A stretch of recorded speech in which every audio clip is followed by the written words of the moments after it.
So depending on if you rolled your students up a grade or not, we're going to go ahead and get our form up and ready for our registrations. So once you're logged into the AR site as an admin, we're going to go to our top menu bar and choose the option here for setup. So give that a click.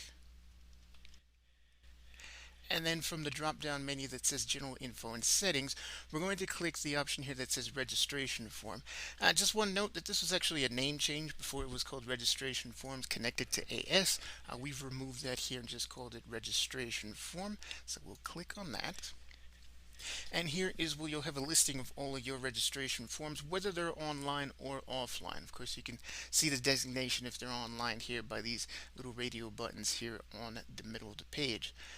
So now there's kind of two options that you can use here. You can either copy an existing form. So let's say this activity registration for Melodyne Ridge.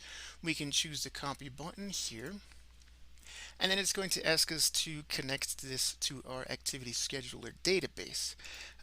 In this case, since we have multiple schools located in this one activity scheduler, in this case we have a high school and a middle school, just please choose the corresponding school it will go to. So in this case it's going to be Vista High School for this form, and then we click on copy. So now it's going to make an exact copy of that registration form, and it will place it at the bottom and automatically offline here. So you can see here that we have activity registration and it says copy one. So now that we have that set up, let's click on the title here. And now we're going to be at the basic information page for this form. Now, this is where we can actually edit the names. We don't want this copy one to appear anymore. Let's go ahead and say that this is for, let's say this is for 2022 to 2023. And then we'll leave all of this as is. Most of this information again is copied over from the previous forms settings. So if you liked how it was before, you can leave it as is. And if you need to, you can also update your thank you message just in case it may have like a certain date, like it's still referring to 2021-22. You can just edit that here. And this is exactly like pretty much as a Word document is. So if you're familiar with working with that, you'll be familiar with working here in this section. So let me save this name change.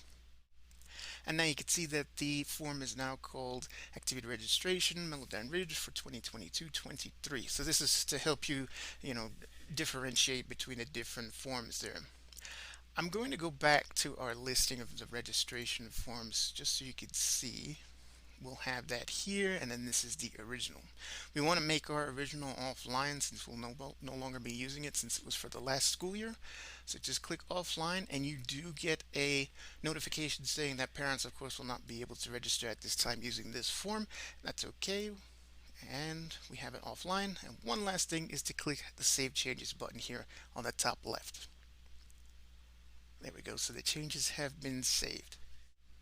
Now there is another option. Let's say you don't want to make a copy of your registration form because maybe you have so many from just many different school years.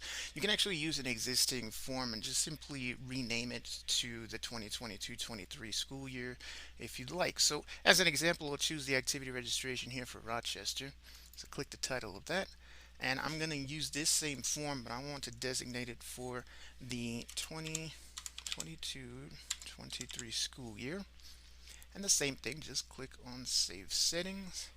And now this form is set up and already renamed for that upcoming school year.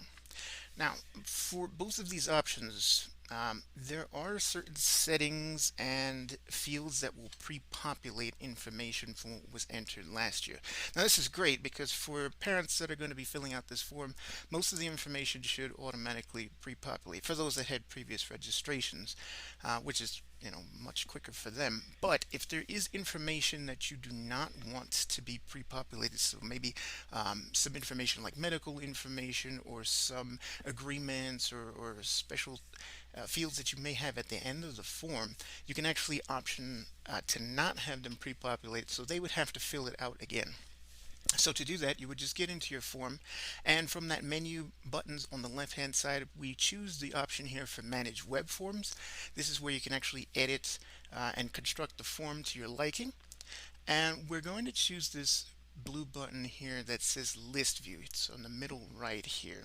And what this is going to do is, of course, show us a list of all of those fields that we have, but it's also going to show us a few different permission options, display options that are easier to access from this list view.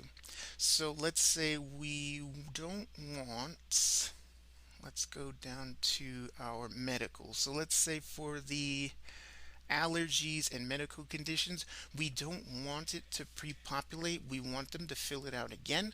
We can uncheck these checkboxes in this final column of checkboxes here and uncheck them so that way it's not going to pre-populate what they entered in last year and they have to fill it out again. So this is very helpful for those kind of areas, maybe for, let's see, if they've been vaccinated or if they have any medical information that's extra for the form, you can uncheck those so they have to go ahead and fill it out again. So we'll save our changes. So now when the parent goes in, all those other areas that are not unchecked are going to be pre-populated. But when they get to that section about allergies or medications that they may be taking, they would have to fill those out again, since those can change from year to year.